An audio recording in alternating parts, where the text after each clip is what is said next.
लोकशाहीचा बुलंद आवाज, रिपब्लिकन वार्ता, महाराष्ट्र। आझाद समाज पार्टीचे जिल्हा परिषदेच्या बाहेर काळा बाजार आंदोलन। शिक्षण खात्यात गैरव्यवहार, अपहार केलेला असताना कारवाई का नाही? बातमी नाशिक जिल्ह्यातील विविध खासगी अनुदानित संस्थांमध्ये अनुसूचित जाती, अनुसूचित जमाती यांच्या 2010 ते आज पावेतो शिक्षक व शिक्षकेतर जागांवर जनरल कॅटेगरीतील कर्मचारी भरले गेले आहेत। नाशिक जिल्ह्यातील सर्व अनुदानित संस्थांचे याबाबत चौकशी समिती नेमून सदर संस्थांवर तात्काळ कार्यवाही करण्यात यावी। तसेच जनरल कॅटेगरीतील भरती झालेले कर्मचारी यांना बनावट जात प्रमाणपत्र व जात पडताळणी प्रमाणपत्र सादर केलेले आहेत किंवा कसे याबाबत चौकशी करून कार्यवाही करावी।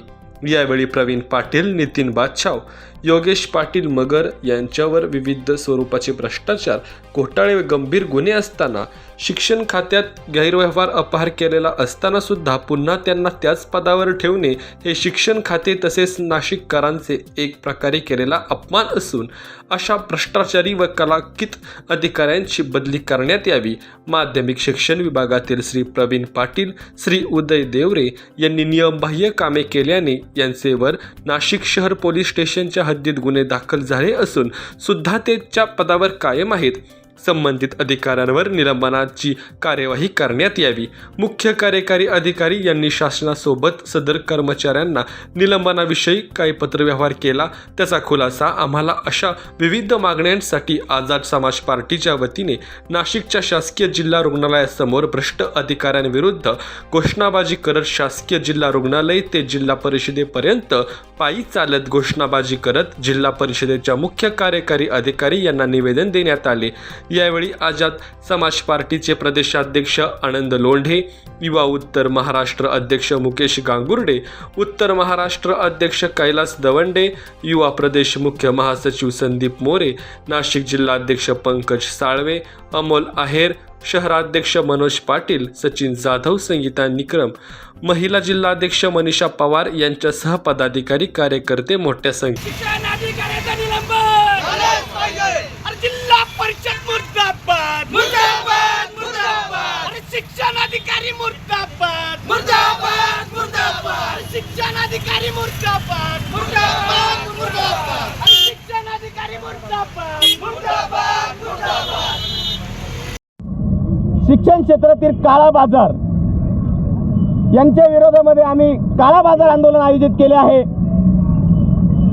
आज या शिक्षण क्षेत्रातील शिक्षणाधिकाऱ्यांना आम्ही इशारा देतो की इथून मागे शिक्षण क्षेत्रामध्ये अनेक प्रकारचा काळा बाजार घडून आलेला आहे। ज्या ठिकाणी SC/STच्या जागा होत्या, बिंदू नामावलीनुसार त्या जागा भरणे या शिक्षण विभागाला क्रमपात होते, परंतु या शिक्षण विभागाच्या भोंगळ कारभारामुळे या SC/STच्या जागेवरती ओपन कॅटेगरीतल्या जागा भरून खोक्यांनी पैसे घेऊन या शिक्षण अधिकाऱ्यांनी हा काळा बाजार घडून आणला आहे। आणि याच काळा बाजाराच्या विरोधात आझाद समाज पार्टीच्या वतीने भाई चंद्रशेखर आझाद यांच्या स्टाईलने तसेच आमचे प्रदेशाध्यक्ष आनंदजी लोंढे यांच्या मार्गदर्शनाखाली आज या शिक्षण क्षेत्रातल्या काळा बाजाराविरोधात आम्ही आज रस्त्यावर उतरलेलो आहे। आज आमचा आंदोलनाचा हा काळा बाजार भाग 1 आहे। जर या प्रशासनाने याची दखल घेऊन शिक्षण क्षेत्रात चाललेला काळा बाजार बंद केला नाही तर काळा बाजार 2 या प्रकारचं आंदोलन आम्ही या ठिकाणी करणार आहोत। अटल टिकरिंग लॅब असेल, आपणा सर्वांना माहीत आहे की या नाशिकमधले धनदांडगे राजकीय नेते यांच्या संस्थेने किती मोठा घोटाळा केला आहे।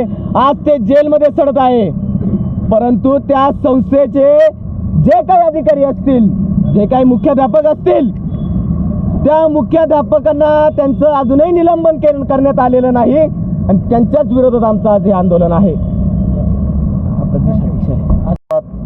आझाद समाज पार्टीतर्फे आज भारतभर विविध विषयांवर अत्याचाराविरोधात आझाद समाज पार्टी आणि त्याचे पदाधिकारी लढत आहेत। त्याच अनुषंगाने नाशिक जिल्ह्याचे आमचे पदाधिकारी, उत्तर महाराष्ट्रस्तरीय आमचे अध्यक्ष, युवक अध्यक्ष, महिला आघाडीतल्या काही भगिनी यांनी मिळून नाशिक जिल्ह्यामध्ये जो काही शैक्षणिक विभागामध्ये जो भ्रष्टाचार होत आहे आणि इथले जे अधिकारी आहेत ज्यांच्यावर मोठमोठ्या नेत्यांचा हात आहे ते सर्रास पद्धतीने ज्या पद्धतीने लूट करत आहे त्या संदर्भातलं हे आंदोलन आहे. या आंदोलनामध्ये नाशिक जिल्हा कमिटीने मला बोलवलं त्याबद्दल मी त्यांचा आभार व्यक्त करतो.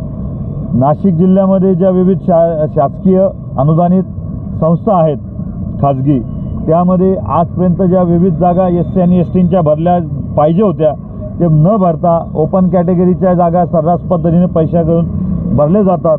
ज्यांना मान्यता देण्याचे अधिकार नाही आहेत असे भ्रष्ट अधिकारी मान्यता देतात. ज्यांच्यावर मोठमोठे गुन्हे दाखल आहेत, ज्यांच्यावर 1-2 महिन्याच्या वर ज्यांनी पोलीस कस्टडी भोगलेली आहे ते अधिकारी मोठ्या पदांवर आहेत, पैसे देऊन आलेले आहेत. आज या सगळ्या मागण्या आम्ही आमच्या कमिटीच्या माध्यमातून प्रशासनासमोर मांडणार आहोत आणि लवकरच या बाबतीत मोठा निर्णय घ्यावा. अन्यथा हे आंदोलन आज जरी छोट्या स्वरूपात असेल पण भव्य आणि मोठ्या स्वरूपात केलं जाईल आणि याच्या होणाऱ्या नुकसानीस पूर्णतः शासनच जबाबदार राहील याची शासनाने नोंद घ्यावी. जय हिंद, जय भीम, जय महाराष्ट्र. रिपब्लिकन वार्ता वृत्त संकलन विभाग, नाशिक.